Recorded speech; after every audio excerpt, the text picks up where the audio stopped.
Welcome to our channel. இன்றைக்கி நான் உங்ககிட்ட என்ன வீடியோ கொண்டு வந்திருக்கேன்னா, ஈவெண்ட்டுக்கான ட்ரெஸ் எல்லாம் பார்த்தீங்கன்னா நம்ம ஃபுல்லாக ஸ்டிச் பண்ணி முடிச்சிட்டோம் ஃப்ரெண்ட்ஸ். ஆக்சுவலி பார்த்தீங்கன்னா இந்த ட்ரெஸ்ஸை நான் ஒரு 2 நாளைக்கு முன்னாடி ஃபுல்லாக முடிச்சிட்டேன். ஸோ ஒரு 2 நாளாக ஃப்ரீயாக இருக்கிறதுனால நான் என்ன பண்ணேன்னா, சரி நாம்ளே ஒரு டிசைனர் தானே, சரி அதனால் நமக்கு ஒரு டிசைனை வந்து நம்ம வந்து பண்ணிக்கலாம். டிசைன் பண்ணுறதை விட நமக்கு வந்து பார்த்திங்கன்னா ஸ்டேஜில் போட்டு நடக்கிறதுக்கு வந்து பார்த்திங்கன்னா ஒரு ட்ரெஸ்ஸு பண்ணணும்னு சொல்லி நான் வந்து முடிவு பண்ணேன். ஸோ அதனால் நான் என்ன பண்ணியிருக்கேன்னா, மறுபடியும் வந்து டவுன் ஹால் போனேன். டவுன் ஹால் போயிட்டு என்ன பண்ணிருக்கேன்னா, கீழே ஸ்கர்ட் பாட்டிருக்க பார்த்தீங்களா. இப்போ நான் இது என்ன ட்ரெஸ் பண்ண போகிறேன்னா 360 தான் பண்ண போகிறேன். 360லேயே வந்து நல்லா லென்த்தான ஒரு கவுன் இருக்குது பார்த்தீங்களா, அந்த மாதிரி லாங் கவுன் நம்ம வந்து பண்ண போகிறோம். இது வந்து ரொம்ப சூப்பராக இருக்கும். ஸ்பெசிஃபிக்காக பார்த்தீங்கன்னா நான் வந்து ஸ்டேஜில் நடக்கிறதுக்கு இப்போ நம்மக்கிட்ட வந்து அந்தளவுக்கு ஒன்றும் நல்ல ட்ரெஸ் இல்லை. ஸோ அதனால் ஸ்டேஜில் வந்து நல்லா நடக்கணும், நல்லா அதாவது நம்மளுக்கு வந்து பார்த்திங்கன்னா ஆள் பாதி ஆடை பாதின்னு சொல்லுவாங்க இல்லைங்களா. நம்மளோட தொழிலே பார்த்திங்கன்னா நல்ல ஒரு ஆடையை வந்து உருவாக்குறதான். அதனால் நான் என்ன பண்ணேன், ஜார்ஜெட் எடுக்கலாமா இல்லை ஜார்ஜெட் எடுக்கலாமா இல்லை வந்து சேட்டின் இந்த மாதிரி இல்லை காட்டன் என்ன எடுக்கலான்னு சொல்லி மைண்டில் யோசிச்சுட்டே இருக்கக்குள்ள சரி ஜார்ஜெட்டே எடுத்துக்கலாம். ஏன்னா ஜார்ஜெட் பார்த்திங்கன்னா எனக்கு ரொம்ப பிடிக்கும். அதனால் நான் வந்து ஜார்ஜெட்டே எடுத்துட்டேன். ஜார்ஜெட்டில் பார்த்திங்கன்னா ஸ்கர்ட் பாட்டுக்கோசரம் நான் வந்து ஒரு 5.5 மீட்ரு வந்து எடுத்துருக்கிறேன். அடுத்தது யோக் பாட்டுக்கு வந்து 1 மீட்ரு தனியாக வாங்கியிருக்கேன். ஸ்கர்ட் பாட்டு வந்து பார்த்திங்கன்னா ப்ளைன் ஜார்ஜெட்டு. அடுத்தது வந்து பார்த்திங்கன்னா யோக் பாட்டில் இருக்கிற ஜார்ஜெட் வந்து நல்லா வந்து அந்த மிஷின் எம்ப்ராய்டிங் போட்டிருக்கோம் பார்த்தீங்களா, சின்ன சின்னதாக குட்டி குட்டியாக பூ போட்டிருக்கோம்ல, அந்த மாதிரி நம்ம வாங்கியிருக்கோம். வாங்க வீடியோக்குள்ளே போகலாம். இப்போ வந்து பார்த்திங்கன்னா உங்களுக்கு வந்து நான் சிம்பிளாக நல்லா 360 எப்படி போடுறதுன்னு சொல்லி நான் சொல்லி கொடுக்குறேன் ஃப்ரெண்ட்ஸ். ஸோ அதனால் கவனமாக வீடியோ கவனிங்க. இது ரொம்பவும் பார்த்திங்கன்னா இந்த ப்ளவுஸு மற்றபடி இந்த சுடிதார் இந்த மாதிரி நான் தைச்சிட்ருக்கேன், வேறு ஏதாவது தைக்கணும்னு சொல்லி இன்ட்ரெஸ்ட்டாக நினைக்கிறீங்க பார்த்தீங்களா, அவங்களுக்காண்டி தான் நான் இந்த வீடியோவே கொண்டு வந்திருக்கேன்.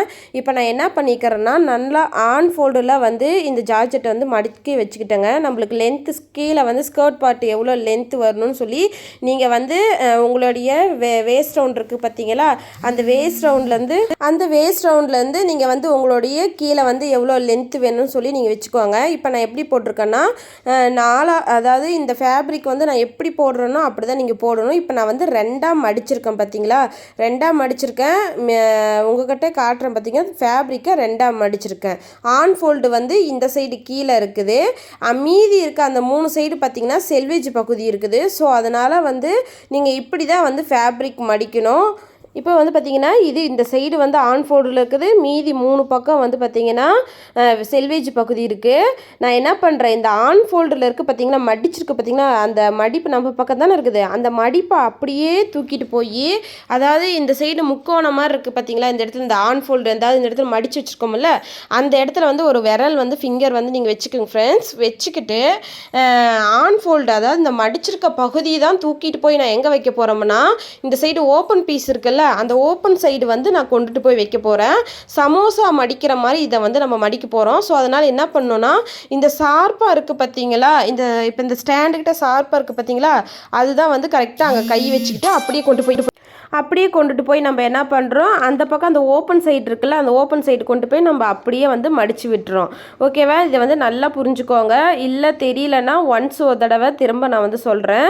2 பக்கம் ஆன் ஃபோல்டு நம்ம வந்து அதாவது ஒரு பக்கம் தான் இருக்கணும் சரிங்களா, ஆன் ஃபோல்டு வந்து ஒரு பக்கம் இருக்கணும், மீதி 3 பக்கம் வந்து பார்த்திங்கன்னா ஓப்பன் சைடு இருக்கணும்.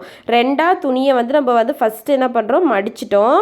ஒரு பக்கம் ஆன் ஃபோல்டு இருக்குது, மீதி 3 பக்கம் பார்த்திங்கன்னா செல்வேஜ் பகுதி இருக்குது. ஓகேவா, அப்புறம் என்ன பண்ணுறோம், இந்த ஆன் ஃபோல்டில் நம்ம வந்து மடித்து வச்சுருக்கோம் பார்த்தீங்களா, அங்கிட்டு வந்து என்ன பண்ணுறோம்னா கையை அப்படியே அந்த சமோசாவுடைய ஷார்ப்பில் இருக்கும் பார்த்தீங்களா, அந்த மாதிரி அந்த இடத்துல கையை வச்சுட்டு இந்த ஃபேப்ரிக்கை தூக்கிட்டு போய் அப்படியே நாம் வந்து அந்த இடத்துல மடித்து போடுறோம். அவ்வளோதான்.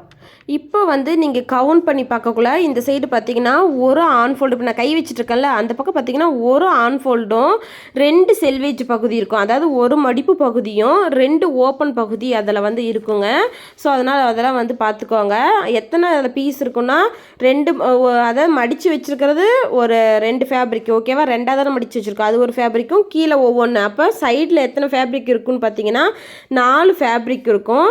இப்போ வந்து நம்ம என்ன பண்ணுறோம்னா, நம்ம ரெக்கார்டு தான் வந்து எடுக்கிறோம். என்னுடைய வேஸ்ட் ரவுண்டு பார்த்தீங்கன்னா 9.25. என்னுடைய வேஸ்ட் ரவுண்டு 9.25னா இப்போ இந்த துணியை நம்ம எப்படி மடித்து வச்சுருக்கணும்னா 2ஆக மடித்து வச்சுருக்கோம். இந்த சமோசா இருக்குது பார்த்தீங்களா, அந்த இடத்துல வந்து 2ஆக மடித்து வச்சுருக்கோம். இப்போ வந்து நம்ம என்ன பண்ண போகிறோம்னா நம்மளுடைய வேஸ்ட் ரவுண்டு எடுக்க போகிறோம். வேஸ்ட் ரவுண்டு பார்த்திங்கன்னா இப்போ நமக்கு வந்து வேஸ்ட் ரவுண்டு 30ன்னு வச்சிங்கன்னா 30 வந்து அப்படியே 30ல் பாதி வந்து பார்த்திங்கன்னா 15 பாதி வந்து பார்த்திங்கன்னா 7.5 அந்த 7.5 தான் இப்போ அந்த சமோசா இருக்குது பார்த்திங்களா அந்த இடத்துல வந்து நம்ம 7.5 வந்து கரெக்டாக 7.5 வச்சு மார்க் பண்ணணும் ஃப்ரெண்ட்ஸ். இப்போ உங்களுடைய வேஸ்ட் ரவுண்டு நீங்கள் இப்படி தான் எடுக்கணும். இப்போ ஃபுல் வேஸ்ட் ரவுண்டு 30னா 30ல் பாதி 15 பாதி வந்து பார்த்திங்கன்னா 7.5. எதுக்கு வந்து நான் இத்தனை தடவை இதில் கவுண்ட் பண்ணி எடுக்கிறேன்னா இதில் இப்போ நம்ம போட்டு வச்சுருக்க ஃபேப்ரிக் எத்தனை இருக்குதுன்னா 4 ஃபேப்ரிக் இருக்குது. எப்படி 4 ஃபேப்ரிக்னா சைடில் வந்து கவுண்ட் பண்ணிக்கோங்க.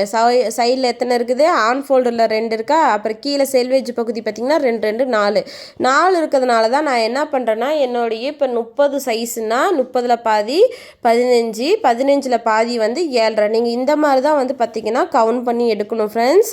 அதை வந்து பார்த்திங்கன்னா அந்த 7.5 கொண்டுட்டு போய் அப்படியே வந்து பார்த்திங்கன்னா நீங்கள் உங்களுடைய யோக் ரவுண்டில் அதாவது இந்த சமோசா நம்ம வரைஞ்சிருக்கோம் பார்த்திங்களா அந்த இடத்துல எங்கே 7.5 வருதோ இப்போ பாருங்கள் நான் டேப்பு வைக்கிறேன், எங்கே 7.5 வருதோ அங்கே வந்து பார்த்திங்கன்னா நீங்கள் கரெக்டாக வைக்கணும். இப்போ பார்த்திங்கன்னா என்னுடைய வேஸ்ட் ரவுண்டு பார்த்திங்கன்னா 29.5ன்னு வச்சுக்கோங்களேன்.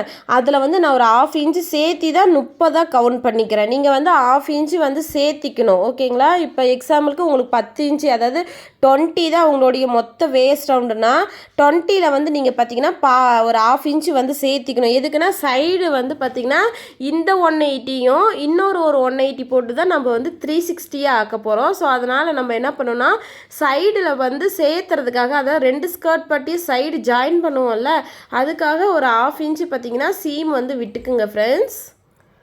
இப்போ வந்து பார்த்திங்கன்னா என்னுடைய 7.5 எனக்கு வந்து எங்கே இருக்குதோ அதை வேஸ்ட் ரவுண்டுக்கிட்ட எங்கே எனக்கு இருக்குதோ கரெக்டாக அந்த இடத்துல வச்சுட்டு நான் கரெக்டாக என்ன பண்ணுறேன் ஒரு மார்க் பண்ணிக்கிறேன். அப்படியே வந்து அந்த 7.5ல் வந்து அப்படி நான் வந்து ஒரு மார்க் பண்ணிவிட்டு இப்போ என்ன பண்ண போகிறேன்னா 7.5க்கு மேலே வந்து அதாவது 2 ஸ்கர்ட் பாட்டி நம்ம என்ன பண்ண போகிறோம் யோக்கில் வந்து ஜாயின் பண்ண போகிறோம்.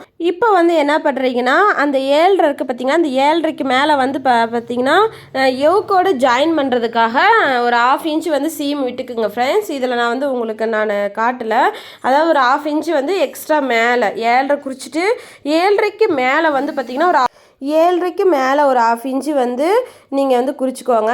இப்போ என்ன பண்ணணுன்னா நம்ம அந்த 7.5 வச்சுருக்கோம் பார்த்தீங்களா அந்த இடத்துலேருந்து நம்மளுடைய ஸ்கர்ட் லென்த்து எவ்வளோ வேணுமோ அந்த மாதிரி வந்து பார்த்திங்கன்னா நீங்கள் வச்சுக்கணும். கரெக்டாக இந்த சைடு ஓரத்துலேயும் உங்களுடைய ஸ்கர்ட் லென்த்து எவ்வளவோ இப்போ எக்ஸாம்பிளுக்கு உங்களுக்கு ஸ்கர்ட் லென்த்து வந்து இப்போ ஒரு 20 வேணும்னு வச்சுக்கோங்களேன். இப்போ நான் அந்த ஓரத்தில் குறிச்சிட்ருக்கேன் பார்த்தீங்களா அந்த 7.5லேருந்து தான் இப்போ 20 லென்த்து நான் வந்து வைக்கிறேன். அதே மாதிரி இந்த பக்கமும் பார்த்திங்கன்னா ஒரு 20 இந்த சைடு அந்த சைடு 20 லென்த்து எங்கே முடியுதோ டேப்பு பிடிச்சி அப்படியே வச்சுட்டு மறுபடியும் என்ன பண்ணணும் இது வந்து நான் குறிச்சிட்ருக்க பக்கம் வந்து பார்த்திங்கன்னா ஆன் ஃபோல்டில் இருக்குது. அப்படியே அங்கே ஒரு புள்ளியை நீங்கள் வச்சுட்டு இந்த பக்கம் ஆப்போசிட் சைடும் நீங்கள் வந்து என்ன பண்ணணுன்னா 20 வந்து எங்கே வேணுமோ அங்கே வந்து வச்சிடணும் ஃப்ரெண்ட்ஸ். இப்போ வந்து பார்த்திங்கன்னா ஆப்போசிட் சைடும் உங்களுக்கு வந்து இந்த சைடு நீங்கள் எவ்வளோ 20 வைக்கிறீங்களோ அதே மாதிரி அந்த சைடும் கொண்டுட்டு போய் 20 வந்து நீங்கள் குறிச்சிட்டு அதுக்கப்புறம் இப்போ என்ன பண்ணணுன்னா இப்போ வந்து பார்த்திங்கன்னா இந்த டேப்பில் வந்து பார்த்திங்கன்னா ஒரு ஹோல்ஸ் இருக்குல்ல இப்போ 1க்கு பக்கத்தில் பார்த்திங்கன்னா ஒரு ஹோல்ஸ் இருக்குது பார்த்திங்க அந்த ஹோல்ஸை கொண்டுட்டு போய் இந்த சமோசாவுடைய லாஸ்ட் எண்டில் போய் அந்த ஹோல்ஸை அப்படியே வச்சுட்டு கையில் வந்து பார்த்திங்கன்னா நீங்கள் டேப்பு கொஞ்சம் கொஞ்சமாக தள்ளி நீங்கள் என்ன பண்ண போகிறீங்கன்னா மார்க் பண்ண போகிறீங்க. ஹோல்ஸ் எங்கே இருக்கணும் சமோசாவுடைய லாஸ்ட் எண்டில் அதாவது இந்த 1க்கு பக்கத்தில் டேப்பில் அந்த ஹோல் இருக்குது பார்த்திங்களா அந்த ஹோலை கொண்டுட்டு போய் கரெக்டாக சமோசாவுடைய லாஸ்ட் எண்டில் கொண்டு போய் வச்சிடுறீங்க. வச்சுட்டு நீங்கள் வந்து 20 அதாவது எப்படி மார்க் இப்போ எடுக்கணும்னா இப்போ அந்த 20 குறிச்சிருக்கு பார்த்தீங்களா அந்த 7.5லேருந்து 20 வந்து இந்த சைடு அந்த சைடு குறிச்சிட்டிங்கல்ல இப்போ இங்கேருந்து அந்த ஹோல்ஸ்லேருந்து மொத்த அளவு எவ்வளோ இருக்குன்னு சொல்லி நீங்கள் எடுத்து பார்க்கணும். இப்போ சப்போஸ் 20னா இப்போ இங்கேருந்து எவ்வளோ இருக்குன்னா ஒரு 27 அந்த மாதிரி ஒரு வாக்கில் வருங்க. நீங்கள் அந்த மாதிரி இங்கேருந்து அந்த சமோசாவுடைய லாஸ்ட் எண்டுலேருந்தே பார்த்தீங்கன்னா குறித்து பார்க்கணும், அதாவது கால்குலேஷன் பண்ணி பார்க்கணும் நீங்கள் எவ்வளோ வருது அப்படின்னு சொல்லி பார்க்கக்குள்ள கரெக்டாக இருக்கும். இப்போ அந்த 20கிட்டே நீங்கள் என்ன பண்ணணும் ஒரு சைடில் டேப் வச்சுக்கிட்டு ஒரு சைடு அப்படியே லைட்டாக டேப்பை வந்து வளைச்சி இந்த துணியில் இப்போ நான் என்னது பார்த்தீங்கன்னா ஜார்ஜெட்டுங்கிறதுனா லைட்டாக ஒரு சைடு லைட்டாக எடுத்தால் கூட சுருக்க விழுந்துருது. அப்படிலாம் சுருக்க விழுவாமல் கரெக்டாக ஒரு சைடில் வந்து பார்த்திங்கன்னா டேப்பை அப்படியே பிடிச்சிக்கிட்டு கையில் அப்படியே நகர்த்தி நீங்கள் என்ன பண்ணலாம் அந்த கர்வ் லைன் பார்த்திங்கன்னா நீங்கள் வந்து அப்படியே வரைஞ்சிக்கலாம். ஈஸியாக இருக்கும் ஃப்ரெண்ட்ஸ். எப்படின்னா 7.5லேருந்து கரெக்டாக எப்படி கொண்டு போய் நீங்கள் வைக்கிறீங்க பார்த்தீங்கன்னா உங்களோட ஸ்கர்ட் லென்த்து, அதுதான் உங்களோட ஸ்கர்ட் லென்த்து. எதுக்கு அந்த மாதிரி நம்ம அந்த ஹோல்ஸை கொண்டு வந்து சமோஸோடைய லாஸ்ட் எண்டில் வச்சு இப்படி நான் வந்து மெஷர்மெண்ட் வச்சு கரெக்டாக நான் போடுறேன்னா, அந்த கரெக்டாக ஷார்ப்பாக அம்பர்லா எப்படி இருக்கும், நல்லா புஃப்னு அப்படி ஷார்ப்பாக நல்லா அந்த எப்படி சொல்கிறது நல்லா விரிஞ்சு இருக்கும் பார்த்தீங்களா. அந்த மாதிரி இருக்கிறதுனால வந்து பார்த்திங்கன்னா நம்ம எப்படின்னா இந்த மாதிரி ஷேப் எடுக்கிறதுக்காக நல்லா ரவுண்டாக அழகாக ஷேப் எடுக்கணுங்கிறதுக்கோசரம் தான் இப்படி நம்ம பண்ணுறோம். இப்போ வந்து என்ன பண்ணுறோம்னா 7.5 இன்ச்சுக்கு மேலே வந்து உங்களுக்கு 1/2 இன்ச்சு இல்லைனா 1 இன்ச்சு சீமுக்கு வந்து நான் விட சொன்னேன் பார்த்தீங்களா, அதையும் வந்து ரவுண்டாக அழகாக வந்து கேர்வாக அப்படியே கட் பண்ணி எடுத்துகிட்டு கீழே ஸ்கர்ட் பார்ட்டும் நம்ம எப்படி அந்த டாட்டாக புள்ளி வச்சுட்டு வந்தோமோ அந்த இடத்துலையும் பார்த்தீங்கன்னா ரவுண்டாக அப்படி நீங்கள் வந்து கட் பண்ணி எடுக்கணும் ஃப்ரெண்ட்ஸ். அந்த புள்ளியிலே இருக்கணும், நீங்கள் கட் பண்ணுறது பார்த்திங்கன்னா அந்த புள்ளியிலே ரவுண்டாக கட் பண்ணணும். அந்த புள்ளியிலே கொண்டுட்டு போய் கரெக்டாக நீங்கள் என்ன பண்ணுறீங்கன்னா ரவுண்டாக வந்து கட் பண்ணி நீங்கள் வந்து எடுத்துடணும். ஸ்கர்ட் பார்ட் கீழே நான் வந்து எப்படி கட் பண்ணியிருக்கணும் அதே மாதிரி கட் பண்ணி எடுத்துகிட்டு இன்னொரு ஃபேப்ரிக்கும் இப்போ எப்படி, அதாவது இது வந்து ஒரு ஃபேப்ரிக் தான் நம்ம வந்து 180 கட் பண்ணியிருக்கோம். இதை நம்ம எப்படி கன்வெர்ட் பண்ண போகிறோம்னா 360 வந்து கன்வெர்ட் பண்ண போகிறோம். ஸோ அதனால் நம்ம இப்போ என்ன பண்ணணும்னா இன்னொரு ஃபேப்ரிக்கும் இப்போ நான் எப்படி வந்து அந்த 180க்கு சொல்லி கொடுத்த பார்த்தீங்களா அதே மெத்தடு தான். யோக்கில் 7.5 இன்ச்சு வச்சு மார்க் பண்ணிவிட்டு மேலே வந்து ஒரு 1 இன்ச்சு வந்து சீமுக்காக நீங்கள் வந்து விட்டுக்கிறீங்க. 7.5க்கு மேலே 1 இன்ச்சு சீம் விட்டுட்டு மொத்த ஸ்கர்ட் லென்த்து வந்து எடுத்துடுறீங்க. எடுத்துகிட்டு பார்த்தீங்கன்னா சமோஸோடைய லாஸ்ட் எண்டில் வச்சுட்டு கீழே வரைக்கும் கொண்டுட்டு போய் நீங்கள் எந்த பண்ணுறீங்கன்னா ஷேப் அப்படியே கொடுத்துட்டு கரெக்டாக பென்சிலில் நீங்கள் வச்சு ஷேப் பென்சிலோ இல்லை சாப்பீஸில் நீங்கள் வச்சு ஷேப் கொடுக்கல பார்த்தீங்கன்னா கரெக்டாக வந்துடும். இப்போ ஒட்டு போடுறதா இருந்துச்சுன்னா சப்போஸ் வந்து ஒட்டு போடாத மாதிரி தான் இருக்கும் இந்த ட்ரெஸ்ஸு. சின்ன மெட்டீரியலே எடுக்கக்கூடாது. இந்த மாதிரி நீங்கள் பெரிய ஃபேப்ரிக் தைக்க போகிறீங்க, லாங் கவுன் தைக்க போகிறீங்கனாவே மெட்டீரியலோடைய பிரெத்து பார்த்தீங்கன்னா 44க்கு மேலே இருக்கணும். இப்போ 60 ஃப்ரெத்து இந்த மாதிரி பார்த்தீங்கன்னா அந்த மாதிரி பிரெத்து வந்து அதிகமாக இருக்கிற மாதிரி மெட்டீரியல் நீங்கள் எடுத்தீங்கன்னா தான் கரெக்டாக இருக்கும் ஃப்ரெண்ட்ஸ். இல்லை பிரெத்து கம்மியாக இருக்குன்னா கிட்ஸுக்கு இப்போ நான் சொன்ன மாதிரியே நீங்கள் வந்து கிட்ஸுக்கு வந்து ஜாயின் பண்ணிக்கலாம். அதே மாதிரி பார்த்திங்கன்னா நான் வந்து இப்போ லைனிங்கும் வந்து நான் இதில் வந்து கட் பண்ணிட்டேன். லைனிங் வந்து என்ன எடுத்துருக்கேன்னா கிரேப் எடுத்துருக்கிறேன். எனக்கு வந்து பார்த்திங்கன்னா காட்டன் வந்து வேண்டாம், சரி கிரேப் எடுத்துக்கலாம். ஏன்னா கிரேப் வந்து பார்த்திங்கன்னா கொஞ்சம் பிரெத்து வந்து நல்லாவே இருக்கும் காட்டனை விட. ஸோ அதனால் இந்த மாதிரி லாங் ஃப்ராக் நீங்கள் தைக்க போகிறீங்க, கவுன் தைக்க போகிறீங்கனாவே நீங்கள் என்ன பண்ணணும்னா லைனிங் வந்து காட்டன் எடுக்காமல் கிரேப் வந்து போயிருங்க ஃப்ரெண்ட்ஸ். நீங்கள் கிரேப் ஒரு வேளை பார்த்தீங்கன்னா கொஞ்சம் லைட்டாக சூடாக ஹீட் பண்ணுறது அந்த மெட்டீரியலோட தன்மை பார்த்திங்கன்னா நம்மளுடைய உடம்பு வந்து பார்த்திங்கன்னா கொஞ்சம் ஹீட்டாக வச்சுக்கும். இப்போ நான் முடிஞ்ச அளவுக்கு உங்களுக்கு வந்து எல்லாமே கட்டிங் போட்டேன். இப்போ நான் யோக் கட்டிங் போட்டுட்ருக்கேன். இப்போ வந்து பார்த்தீங்கன்னா இப்போ வந்து நான் யோக் வந்து பாருங்க இப்படி தான் கட் பண்ணி எடுத்திருக்கேன், பிரின்சஸ் கட் எடுத்திருக்கேன். ஸோ அதனால் நான் வந்து எல்லாம் அடித்து டேர்ன் பண்ணிக்கிறேன் இது எல்லாத்தையும். இந்த பிரின்சஸ் கட்டு வந்து எனக்கு வந்து பார்த்திங்கன்னா சரி யோக் வந்து சும்மா அப்படி ப்ளைனாக வச்சுக்கிறத விட பிரின்சஸ் கட்டு கொடுக்கலாங்கிறதுக்காக நான் எடுத்திருக்கேன். எல்லாத்தையும் வந்து பார்த்திங்கன்னா நான் எல்லாத்தையும் சரி பண்ணி எடுத்து வச்சுட்டு ஃபுல்லாகவே நான் ரஃபாக ஸ்டிச் பண்ணிக்கிறேன். 360 வந்து எப்படி ஜாயின் பண்ணுறதுன்னு சொல்லிவிட்டு அப்படி கண்டினியூட்டியாக பாருங்கள், வீடியோலேயே நான் வந்து ஃபுல்லாகவே போட்டிருக்கேன். இப்போ வந்து பார்த்திங்கன்னா நான் யோக்கு வந்து பிரின்சஸ் கட் போட்டு எடுத்து வச்சுக்கிட்டேன், எல்லாத்தையும் அட்டாச் பண்ணிச்சு. இது பேக் யோக்கு, ஃப்ரண்ட் யோக்கு வந்து பிரின்சஸ் எல்லாம் பண்ணி நம்ம எடுத்துக்கிட்டோம். இப்போ வந்து நான் என்ன பண்ணுறேன்னா நம்ம கட் பண்ணி வச்சுருக்க லைனிங் இருக்குது பார்த்திங்களா, அந்த லைனிங்கையும் ஸ்கர்ட் பார்ட்டில் சொல்கிறேன், அந்த லைனிங்கையும் ஸ்கர்ட் பார்ட்டோடைய மெயின் ஃபேப்ரிக்கையும் பார்த்திங்கன்னா நான் என்ன பண்ணுறேன் அட்டாச் பண்ணுறேன். யோக்குக்கிட்ட மட்டும் அட்டாச் பண்ணுறேன், சைடு அட்டாச் பண்ணல, யோக்குக்கிட்ட மட்டும் நான் அட்டாச் பண்ணிவிட்டு இப்போ என்ன பண்ணுறேன்னா அதையை தூக்கி அப்படியே யோக்கில் வச்சு அப்படியே நான் ஸ்டிச் பண்ணுறேன் ஃப்ரெண்ட்ஸ். பாருங்கள் உங்களுக்கு இதெல்லாம் சிம்பிள் தான், புரியும். யோக்கு ஃபினிஷ் பண்ணியாச்சு. யோக்கு ஃபினிஷ் பண்ணதுக்கப்புறம் ஸ்கர்ட் பார்ட்டையும் லைனிங்கும் வந்து நம்ம வந்து அட்டாச் பண்ணிவிட்டு இந்த மாதிரி யோக்கில் வச்சு அப்படியே 1/2 இன்ச்சில் வந்து நம்ம சீமெண்ட் இருக்குது பார்த்திங்களா அதில் வச்சு அப்படியே டபுள் ஸ்டிச்சு வந்து அப்படி நம்ம போட்டுறோம். இதே மாதிரி தான் வந்து ஃப்ரண்ட் பக்கமும் நம்ம வந்து பண்ணிக்கிட்டோம், பேக் பக்கமும் வந்து பண்ணிக்கிட்டோம். ரெண்டு சைடுமே வந்து பார்த்திங்கன்னா எக்ஸ்ட்ரா இருக்காது, அந்த யோக்கில் தான் வந்து எக்ஸ்ட்ரா துணி இருக்கும். இது பார்த்திங்கன்னா ஃப்ரண்ட் வந்து ஃபினிஷ் பண்ணியாச்சு. இதில் வந்து படிமான தையல், அதாவது யோக்கும் ஸ்கர்ட் பார்ட்டும் தைச்சதுக்கப்புறம் படிமான தையல்லாம் ஒன்றும் நீங்கள் போட வேணாங்க. அதே மாதிரி நம்ம எல்லாம் பண்ணிவிட்டு இப்போ ஸ்லீவ் வந்து பார்த்திங்கன்னா நான் வந்து 3/4 ஸ்லீவ் தான் இதுக்கு வச்சுருக்கிறேன். ஃபுல் ஸ்லீவ் வச்சா இதுக்கு வந்து நல்லாயிருக்கும், ஆனால் நான் வந்து 3/4 ஸ்லீவ் தான் வச்சுருக்கேன். எனக்கு வந்து ஃபுல்லாக அதாவது நம்மளுடைய கை ஃபுல்லாக ஸ்லீவ் போட்டால் எனக்கு கொஞ்சம் பிடிக்காது, அதனால் நான் 3/4 வச்சுக்கிட்டேன். நீங்கள் வந்து தைக்கக்குள்ளே உங்களுக்கு ஃபுல் ஸ்லீவ் பிடிக்கும்னா நீங்கள் வந்து ஃபுல் ஸ்லீவ் வந்து வச்சுக்கோங்க.